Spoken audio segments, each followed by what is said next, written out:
जय हिंद, जय श्री राम आप सबको। मेरा नाम पुलकित वर्मा है। अगर आप मेरे चैनल पे पहली बार आए हैं तो उसको जरूर से सब्सक्राइब करना। अभी हाल ही में 2024 में नवंबर में जो डूसू के इलेक्शन हुए थे उसमें एनएसयूआई का कैंडिडेट जीता था प्रेसिडेंट की पोस्ट पे, जिसका नाम है रौनक खत्री।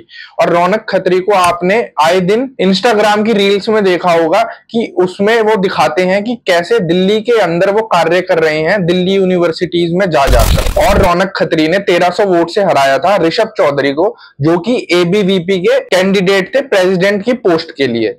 अब रौनक खत्री जीत के आते हैं और वो धड़ल्ले से रील्स पे रील्स डालते हैं अपने इंस्टाग्राम हैंडल पे और जनता को दिखाते हैं कि कैसे एक प्रेसिडेंट काम करता है या कैसे एक प्रेसिडेंट को काम करना चाहिए दिल्ली यूनिवर्सिटी के अंदर। उनकी कई चीजें मेरे को बिल्कुल सही लगी, जैसे कि वो छात्रों की बातें सुनते हैं और उनका सॉल्यूशन निकालते हैं और अपने वीडियो के माध्यम से जनता में एक अच्छा मैसेज पहुंचाते हैं कि क्या चीज सही है और क्या चीज गलत है। पर अभी हाल ही में उन्होंने एक ऐसी बात बोली है जो कि शर्मनाक है। पहले तो आप लोग एक वीडियो देख लीजिए और मैं इसको 3 बार रिप्ले करूंगा तो आप अच्छे से देख लेना। संघी और एबीवीपी, संघी और एबीवीपी, संघी और एबीवीपी, संघी आ जाओ, पूरा एबीवीपी आ जाओ। इस वीडियो में ये भाई बोल रहे हैं कि जितने भी संघी और जितने भी एबीवीपी के लोग हैं इनकी डूसू में नहीं चलेगी। डूसू में एनएसयूआई का जो कार्यकर्ता जीत के आया है, प्रेसिडेंट बन के आया है, उसी की चलेगी। प्रेसिडेंट एनएसयूआई का बन के आए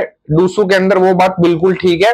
पर आप ये नहीं बोल सकते कि संघियों की नहीं चलेगी। संघी इनका सीधा सीधा निशाना आरएसएस है, क्योंकि आरएसएस के लोगों को ही संघी बोला जाता है।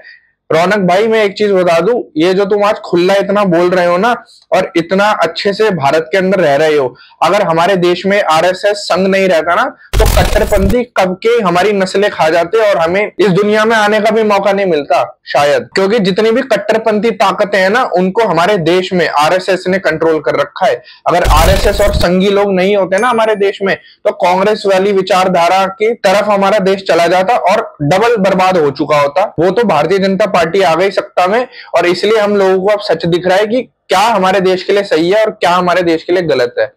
और रौनक खत्री भाई की बिल्कुल सही बात है कि संघी और एबीवीपी डूसू में नहीं आ सकते, क्योंकि रौनक खत्री की जो विचारधारा है वो हमें साफ दिख चुकी है कि वो राहुल गांधी को सपोर्ट करते हैं। वो राहुल गांधी जो कि सेना पे उंगली उठा देते हैं और सेना से क्वेश्चन करते हैं कि हमें प्रूफ दो कि तुमने अटैक किया है या नहीं किया। रौनक खत्री की मैं खुद पर्सनली वीडियो वगैरह देखता था, पर जब से इन्होंने संघी वाली बात बोली है, आरएसएस को इनडायरेक्टली टारगेट किया है जिसका कोई मतलब नहीं था डूसू के इलेक्शन में, और एबीवीपी और ये एनएसयूआई के बीच में जो कलेश चल रहा है इसके बीच में आरएसएस और संघ का कोई नहीं लेना देना था।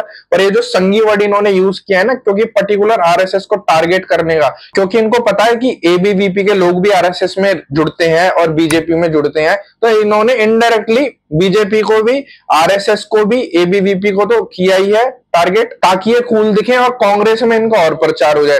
पर मैं भाई तुम्हें एक चीज बता दूं, कांग्रेस विरोधी ताकतें हमारे देश में धीरे धीरे कम हो रही हैं, क्योंकि कांग्रेस पार्टी सही नहीं है। कांग्रेस की विचारधारा हमारे देश के हमेशा खिलाफ रही है।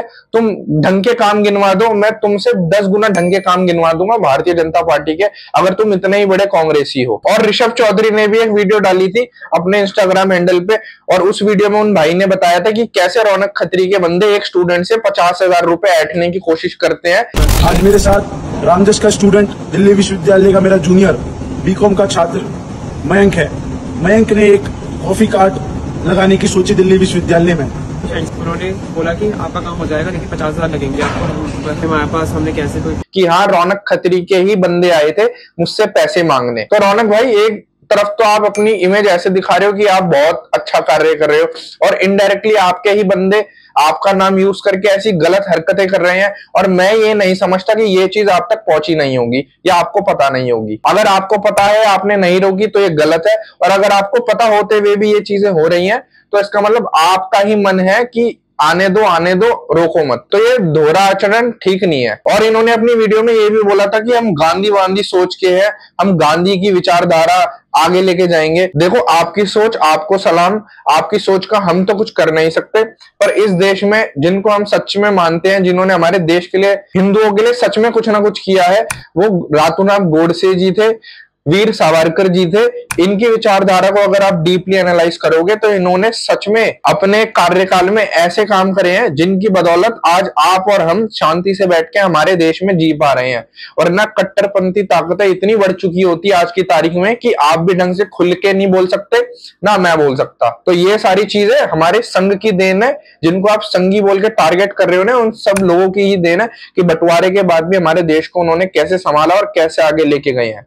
बाकी इस वाली वीडियो में मैं यही बोलना चाहूंगा कि जो रौनक खत्री चल रहे थे बिल्कुल सही, इन्होंने एंड में आके इतने कुछ उल्टे सीधे बयान दे दिए जिसके लिए अब जो इनकी पॉपुलैरिटी है वो तो इनको मिल गई जो मिलनी थी, पर जो इनकी विचारधारा हमें दिखी है राहुल गांधी के साथ मिलके बैठना, बात करना, घूमना फिरना, और जो इनके मुंह से शब्द निकले हैं संघी और एक पर्टिकुलर संघ को टारगेट करना, वो सब चीजें हमें सही नहीं लगी और हम ना इसका समर्थन करते। एबीवीपी का हम समर्थन करते हैं क्योंकि ऋषभ चौधरी भाई ने जो भी अपनी वीडियो में बताया है रील्स के माध्यम से वो बिल्कुल सही बताया है। जितने भी मेरे भाई देख रहे हैं अपने कमेंट में जरूर अपना बताना कि क्या चीज मेरी सही लगी तुम्हें, क्या चीज मैंने गलत बोली। बाकी जय हिंद, जय श्री राम, भारत माता की जय। और एबीवीपी के साथ हम खड़े हैं, ऋषभ चौधरी के साथ। भले ही वो नहीं जीत पाए पर फुल सपोर्ट उन्हीं को है, क्योंकि रौनक खत्री को भी हम सपोर्ट करते थे पर उस भाई ने 2-3 चीजें ऐसी बोल दी और फिर राहुल गांधी के साथ भी उनको हमने बैठते उठते देख लिया, तो वो चीज हमें समझ आ गई कि ये भाई किस विचारधारा से आते हैं। जय हिंद, जय श्री राम, भारत माता की जय।